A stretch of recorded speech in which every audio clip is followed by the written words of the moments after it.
What was your first MP3 that you downloaded? It was probably Metallica, I would imagine. I was big on Metallica at the time, back in the LimeWire days. So obviously couldn't get them on Napster. How long do you think it took to download? I think probably 3.5 hours. The good old days. Mum, I need to download a song, don't make a phone call. Welcome to episode 5 of the Back in the Band podcast, a show where we remember a simpler time in our lives when music and being in a band meant you could actually dream of one day living the life of a rock and roll star. But here we are, just happy to even fit in the same L-sized stained t-shirt that we bought in 2002. Like the last episode, we'll be asking today's guest about the hoodies they wore, the gigs that they saw, the songs they learned, the money they burned, the music they made, their dreams of getting laid, their first MP3s, the printed and ripped CDs, the strings they snapped, and the bands that they clapped. So in a world where we no longer have to watch Sum 41 in too deep on Kerrang 10 times a day, well, let's get going. Lee, episode 5, bloody Nora, mate. I'm having a really good time doing these. It's been really good getting nostalgic with everyone, remembering everything that we haven't even thought about in like the last 20, 25 years. It's been so good, yeah. When I spoke to Joe, he was like, oh, cool, mate, I haven't seen you in 17 years. I was like, it's like half my lifetime, but it was quality to see him. He was a good crack, man.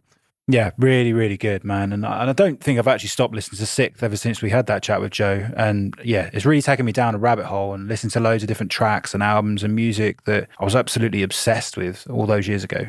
Yeah, so good. I also went on a bit of a rabbit hole, a bit of Sixth, then I went down a Mudvayne one, and then ended up on a bit of Pearl Jam. But yeah, the main thing I'm noticing is everyone we've had so far, they seem to be really enjoying talking about these times as well. Joe was like, really hyped about this. I'm sure today's guest will be as well. I was listening to this podcast at the weekend. It was talking about this, and this is a bit cheesy, by the way. This is like a bit highbrow content for this podcast, but it was talking about moments of awe, and you can just imagine how American that is. But it was basically talking about what that can mean for individuals in terms of happiness, etc. And it just talked a lot about live music, and that's the bit that clicked with me. And I was like, hang on, this is what Joe was talking about a little bit last week about those communal experiences, and made me think that some of the best experiences probably we'll all ever have will be centred around live music being played. But I was wondering how you find that over in Spain, mate, at the moment as well.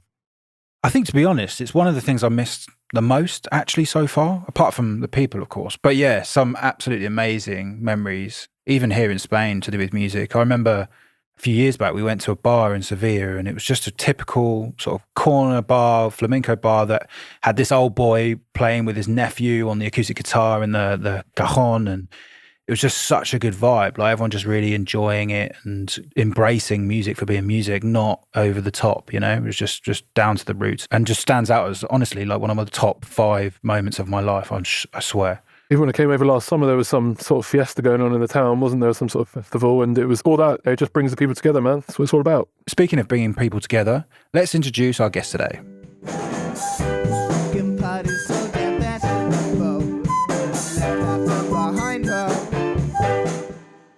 So today's guest is David Bentley. No, not one of Arsenal's most exciting prospects in early 2000s, but in fact my old uni classmate, David Bentley of Northwich fame. I first met Dave at Huddersfield Uni, where we both did a popular music production degree. Outside of that, when I wasn't beating him daily on Pro Evo 6 on the PS2, Dave actually had the generosity to support me coming along to some of our woeful gigs in my band at the time. Of course, the difference between Dave and I being that he actually knows how to sing and play good music, so much so that he's actually got an album coming out that he's been working on for 10 years with his own band, David Bentley and The Draft. Impressive stuff, but of course we don't want to hear about that because that is impressive. What we want to hear about is the tragic backstories of band days gone by. Dave, how you doing? Yeah, good, man. Thanks very much for having me. You're very welcome. So, first question then, get us straight in the mood. What was your first MP3 that you downloaded? What was it? Oh my God, the first one I downloaded. It was probably Metallica, I would imagine. I was big on Metallica at the time, back in the LimeWire days. So obviously couldn't get them on Napster, but LimeWire, straight there for a bit of Metallica. How long do you think it took to download? I think probably 3.5 hours. The good old days. Mum, I need to download a song, don't make a phone call. I remember that we used to have some real problems with our internet connection just all of a sudden just go into absolute shit early doors just because there's far too much activity going on there and getting in a lot of trouble for the AOL bills at the time. Now it's all gas bills, mate. Nightmare. Back then it was old AOL bills. Different now. I don't even know what you play, Dave. What do you play? These days I'm a kind of singer-songwriter, but I started off very much as a guitarist. Learning the guitar when I was about 10 years old. There was a brief Queen fascination when I was a very young man, so had a bit of a Brian May thing going on. And then... not with your hair, though, right? Not with the hair, no, unfortunately. I could never grow anything that triumphant, I don't think. But I ended up singing and playing guitar in bands in my teens, but mainly just because I would give it a go, whereas everybody else was just, they're never going to sing. No one was going to sing. And I had some ideas and I'd written down some absolutely atrocious lyrics along the way. So, yeah, I ended up being the singer-guitarist. Amazing. So had you been covering songs before you started putting those ideas forward, or was that straight away you're doing your own stuff? I was always a bit of a dick about covers. I was that prick that said that... Oh, you wouldn't have liked us then. It didn't really...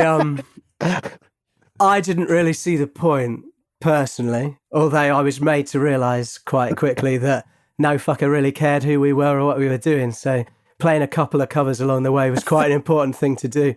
It's the only time they paid attention when you were playing. When I started to learn the guitar, basically, all I did was learn how to play songs. So I'd learn how to play Beatles songs or Radiohead songs or Queen songs, whatever my guitar teacher taught me. But it was more just, these are the chords, these are the lyrics, play them. And I don't know, like on the one hand, I think that was great. But on the other, I got a bit bored of it and decided that I was going to turn these into my own. So I might play the chords to Sweet Child of Mine and just write a different song. So... it was a plagiarist's future began early doors, I think. I'm always interested in the early lyric inspirations because I was exposed to Stu's, 14-year-old lyrics in high school. It's absolutely fascinating. What was your sort of inspiration? Any early lyrics or early songs that stand out for you, mate? I definitely remember having a song that I played at school once called the Suicide Song. I was as happy as they come. Like, I had no problems in my life at all. But when you're a teenager, that's just the kind of thing you do, isn't it? That's what you write about. So... yeah, that was the kind of thing. It was very doom and gloom. So that was the first song in your school band. What was the name of that band? So our band at school was called Kartell. And I was trying to remember earlier on what the first song was called, and I can't remember. And then we had a song called Dive that was the first one we tried to record, I think. But I did find some old set lists earlier on, but I can't remember where I've stashed them away. But yeah, it was all... we didn't play a lot of major chords. It was all E minor, almost all of it in E minor for the first 5 or 6 original. That was what Metallica played in most of the time, wasn't it? E flat. Of course it was. E flat minor. What's the inspiration for that, do you know? We would have been 14, I reckon, at the time, Will and I. And then a kid that Ben went to a different secondary school, a kid called Cookie that he was at school with. And Ben and Will had been playing covers, drums and keyboard covers, around kind of school fates and stuff, and calling themselves Phobia. Amazing. And Will asked me if I wanted to come along and play guitar. With an F, probably. So I went along with my Epiphone Les Paul Gold Top knockoff and played along with those songs they were covering, which, as far as I can remember, all they played were Robbie Williams covers, I think. Let's talk about that more. Practice in the church where Ben's mum went, and she had the keys to, and we play... what is it? Let Me Entertain You, etc. And I think I went 3 or 4 times, and then I was like, oh, you know what? I like the idea of this, but it's 99% shit. So maybe if we could turn this into something that was actually a band like our band, that would be good. So in terms of your own material, did you guys ever get anything recorded or any sort of little EPs recorded or demos made? Yeah, we did a couple of EPs. The first time we got a chance to do that, we were quite lucky in that. So a guy called Richard Brown was doing some kind of community work around young bands and getting them a chance to record. And he was putting together this compilation called Wild Skies so we went along and we recorded a track in a place in Cambridge, and got a track on there which went out, which sounded okay. We thought it was brilliant at the time. Everybody was excited we'd done it. So we went... magical, isn't it? Was that your first time in a studio? Oh, 100%. It felt like we were grown up because we were only about 15 years old at the time. But secondly, it just felt like we'd got free reign to just create whatever we wanted in there. We put that on an EP. We put that one track on an EP with a couple that we'd recorded ourselves. that sounded absolutely terrible. I think one, we'd done a bit of a Tascam 2-track tape job on one of them. And on the other one, I think we just, one mic just played really poorly live. So we whacked that on a CD and started giving that to friends and trying to get a quid for it, gigs and stuff like that. I was going to say, there was a bit of chat going around on WhatsApp before this. Was there a controversial title to one of these EPs or CDs with Kartell? Yeah, potentially. It depends on what side of the fence you sit on. The debut Kartell CD was actually called Music to Beat Dogs To. Does it make you feel worse saying it out loud? It has to. It makes me feel worse that my beloved family pet was the front cover. Is it back that it was volume 1 as well? Like, obviously implied there's going to be more beating. What's the story behind it? Where did that come from? So, as I can remember, I think my friend Ash took a picture of my dog, Jude, that we thought was brilliant. And I can't remember who suggested we call it Music to Beat Dogs To, but it's exactly the kind of teenage decision that is so nonsensical that it's perfect when you look back on it. We gave that CD to teachers and parents' friends. Different back in the early noughties, wasn't it? You could beat up animals and get away with it. Now these snowflakes are out there, you can't do nothing. The world's changed. Broken Britain, isn't it? So you guys had some pretty respectable stuff going on, right? For the sound of things, like a few gigs here and there. You told us about some shows with some pretty well-known acts at the time. We did okay in that I think, like, we could play. The thing is, our songs weren't great. I sounded terrible out front for quite a while, mainly because I hadn't really intended on being a singer. I was quite intent on sounding American because that's what everything you can listen to sounded like, until, to be honest, things started to take a bit of a turn during the kind of British, I don't really want to say emo because it just wasn't anything like the American emo movement. But when you got into Scissor Sisters quite heavily, wasn't it? That's when you honest changed. That was when it was. Yeah. That's when the costumes really started to come in.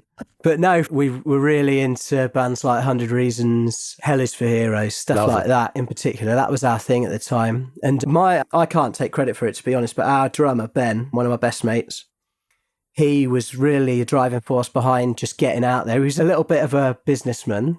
He was just so good at getting us gigs, and he was just persistent, and he sounded like he was a lot older than he was, and he just got us in front of some people, some good promoters in Peterborough and Cambridge, and we got on some decent bills in the end. As we got better, at first we played, like I said, a lot of hotels, schools, just anywhere we could get a gig with mates and stuff like that. We started playing at the Met Lounge in Peterborough, and that's where it really started kicking off. But like I said before as well, Ben's brother Pete and his bandmate Dom in Scanner, they were really kind of instrumental in just saying, like, oh, let these guys come along. They're not really old enough to get in, but give them a gig. It's kind of the thing. We touched on that in the last episode, especially that, 17, I guess, right? You're at that age where everyone wants to start going out, have a drink. And if you could almost guarantee that you're going to bring a certain amount of people, it was like, great, I don't care how shit you are. I'm a promoter, I need to make money. So we were 15 at first, so it was really tricky. We were lifts all the way. By the time we were 17, it was good because we could all pile into my Mazda 121 that I got off my gran. But like... amps on top, like tied down with the ropes. We got the whole band, all of the gear, including the drum kit in that car, to get to gigs. What? When we had to. I promise you we did. It's absolutely amazing. But yeah, through those gigs at the Met Lounge, we ended up playing with Martin Gretsch. That was a good gig. We played with Hell is for Heroes, which was a real high point for me, just because I absolutely loved them at the time. And their drummer watched us play, and I remember and had a good half-hour chat with me afterwards, telling us to stop. It was probably the best advice we'd had. Probably the best advice we'd had from anybody, to be honest. It sounds pretty respectable in terms of what you guys got up to and stuff, and far better than anything we've achieved in Neural Distortion, that's for sure. Did you ever get to a point you were like, I think we're going to make this, we're going to be famous? We were somewhere in between, I think. None of us were foolish enough to think we were going to make it. And to be honest, we didn't really. We tried really hard. It was more a goal for us to play with bands that we liked and play in rooms that we liked to go and watch bands in. We never, I can't remember us ever being under any illusions that we would send this CD with a photo of my dog on that said we like to beat dogs to some exec somewhere, and then he would give us a record deal. We wanted to get up in front of our mates and have a good time, and we did that. It was just brilliant, feeling like you were part of something, and just having that weekly, like, we're going to do this, we're going to do it as well as we can. Like, our practices were good. We would practice really hard before gigs, and we would get more serious in them, as in falling out with each other occasionally. I think it's hilarious looking back on it now. We fell out in the same way like siblings would fall out. Just absolute ridiculous stuff that's nonsense. You spend too much time together, don't you? You're spending like 7 or 8 hours with any man at 15 years old. You're going to start losing your shit eventually. Tell us some of those nonsense arguments, man. Mainly, almost all of the arguments would come from the fact that Ben and Will were good musicians that had learnt to read music young. Between those two, they would find it so incredibly frustrating that I did not understand musically like anything that was going on, but I would Dave, can you just be better? But stop being so shit. It wasn't quite as simple as that, because obviously it was a balancing act between the fact that I'd generally written what became the song. I hadn't written the song, but I'd come with the chord sequence and I'd come with the words, and then they would turn it into something much better, or we would, all of us. But I wouldn't understand why I'd done anything that I'd done. And it was always quite like, Ben would just say like, how many times is that chord sequence happening? And I'd just say, I don't know, mate. And he'd be like, how many bars? I don't fucking know how many bars. I just do it until I feel like I've done enough. Like this, mate. Come on, do it again. Yeah. I just do it until I felt like I'd had enough. But they did not like that. I remember we were recording a track once. We were all hyped up, ready to record, started recording the first song. I played my bit for the intro on my guitar, and then Will played what was the same, because we were both playing the same thing, because we weren't really clever enough to have assumed we might make any kind of harmony or anything. And he was just playing a completely different rhythm to me, and we'd never noticed that was happening. There was just this argument for about an hour that I gave into, I think, in the end. There was never going to be a winner, because he was coming at it musically and saying, I'm playing this because this is right. And I was saying, I fucking wrote it, mate. So, like, how can I be wrong? And in the end, I think I just backed down because I realised, like, he's probably just right because he just knows, doesn't he? No one's going to listen to it anyway, so it doesn't matter, does it? Yeah, ultimately. Absolutely nobody. Not getting radio play. Chill out. Sounds like you did a few decent gigs as well, but are there any sort of shit gigs that stand out? Ones that had about 3 people in or anything? Yeah. I played a fair few. Absolutely loads of those. They could be fun in their own right. One of them that was particularly annoying. Yeah. I remember playing another one. It was like a very old, run like an old cinema, but they just had sofas and stuff in there. But we used to play one of our songs, and in the middle of it, we would just kick into The Trooper by Iron Maiden just for a bit. And I think I nicked that from Sum 41. I think Sum 41 were doing it at the time. There were these guys there, proper metalers, quite old, like they would have been in their 40s, I think. And one of them got really angry about it and was just pointing at me and screaming, "This is Iron Maiden." And I was just like, I was trying to convey, I will say this at the end of the song. Just let us finish the song. But he got so angry about it. He went to the toilets and he took his boxers off and he came out and he threw them at me. And then he hung them on the mic stand. He hung them on the mic stand and just left them there. No, I'm not having that. That's insane. Did you carry on playing? Oh, yeah. Professional. But what, did he just stay and watch the rest of the set, or? I can't remember whether I ever looked out to the audience again, but Couldn't get past the sight of his underwear. I assume he was probably still there. But I mean, what did you do with the underwear? Did you leave it, or did you know, well, can you just move that? I think I just left it there. I can't remember anything more than that. It was a shocking moment. yeah, I could definitely safely say you're the first guest we've had on. You've pissed off an audience member so much they threw their pants at you. Yeah, definitely. Might be the ideal. last as well. Might be. Oh, man. Speaking of being shit, so you're a father now. Here's a question for you. If your kids were in a band in the same age as you, were doing things from 14, 15, 16, 17, and you were kind of like, yeah, but you're a bit shit, would you tell them? No, not at all. I hope they will be. And I hope they will be shit as well. Well, I hope they'll be shit, yeah. Yeah. It's all part of it, isn't it? Nobody wants to look back on their high school band and it was really good, because you're Taylor Swift then, aren't you? Have a choice. I wouldn't know the feeling. I'd just be jealous, be annoyed at them. But brilliant looking back on it though, right? Yeah, it was just an amazing time. Like, you got in some scrapes, but you got in some scrapes with your mates and it was great. Last question for me. If you could give yourself a bit of advice for being in the band at that time, what would it be? I think just play even more. Like, We played a lot, but play even more, go everywhere and play. Like, we were in a weird position because we were so young when we'd started that we would play at battles of the bands where there was one I remember where the judges at the end gave us a little special mention because they said we probably would have won it, but it was a vote for every beer you bought at the bar and we weren't allowed to go to the bar. Us and none of our friends voted at all, so it was a bit of a... It was somewhat rigged, those money-making scumbags, eh? It was a bit of a learning for us, but I just think play all the time. Just make the most of it. Enjoy every bit of it.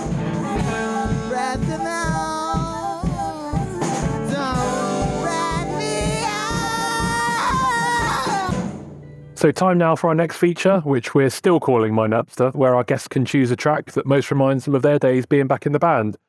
Back in the day, we all spent countless hours downloading MP3s from Napster, LimeWire, Winamx, etc. to our dad's desktop computers. Every single track felt maybe just a little bit more special. So Dave, take us back to tell us what track you've chosen and why. So I am definitely going to choose I Can Climb Mountains by Hell is for Heroes. Because at the time, Hell is for Heroes were what I wanted to be. Like, for us, it was, we never got ideas above our stations. Nice little pun there, a little bit of 100 Reasons. A little bit of 100 Reasons seeping through. But like, we did look up to bands like that where it felt like they were never going to be Metallica. They were never going to be Radiohead. They were never going to be there forever, even though they are still around now somehow. But it looked like a level that we could aspire to in some way. That album, Neon Handshake, Hell is for Heroes, it was a real time of anticipating an album coming out.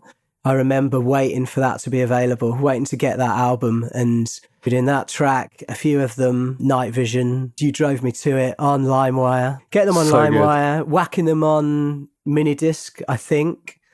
And then obviously buying the CD, like a good boy when the CD came out. It was a good time being able to get hold of stuff like that and share it around. For some reason now, like everything is just so readily available. It's sometimes difficult to remind yourself to even share anything because everybody can get it whenever they want. Whereas then everybody used to share stuff. Do you? Yeah.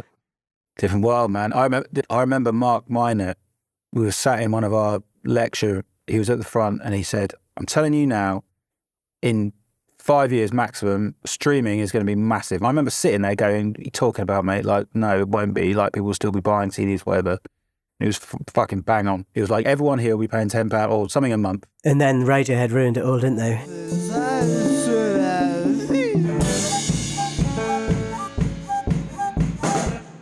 So, final part of the show today, Dave, we're going to ask you a would you rather. So I'm going to give you two choices. First one, and you've got to choose from them. First choice, you no longer work in your current job, but you do get paid exactly the same money to play 5 gigs a week, up and down the country in a Cradle of Filth band. So you've got to wear the full attire, the makeup, the leather gear, you know, the works, which I find incredibly hard to imagine you in. Or you only ever get to listen to Ed Sheeran songs for the rest of your life. So no other music in the world. Cradle of Filth. Danny Filth, till I die. I think he's about my height as well. It'd be perfect. They didn't even let you finish the would you rather. I am not messing around. I have fallen out with family members about Ed Sheeran. People in my family, the ones that I maybe don't know so well, not for any reason other than you don't see people all the time, do you? You grow up. They all know that I was a musician or that I am a musician, and to a certain extent, not really much anymore. But so that's always when they want to chat to me, and that's lovely because they want to talk to me about something that they don't care about. But over the years, and it's not just family members, it's anybody that knows that, the constant like, oh, you should go on X Factor, or what is it like Ed Sheeran? That drives me absolutely mad. Sheeran, sure. I'm not a fan of Sheeran, I'll say. I think he's a good businessman, though. I'll give him props. But yeah. My only Ed Sheeran story is he was headlining Glastonbury. I was there and I walked off after 20 minutes. I was like, had enough. He's got a drum loop pedal. He hasn't even brought a band out with him, the twat. He didn't even bring a band. He didn't even bring a band. He could have brought a band. He's so tight.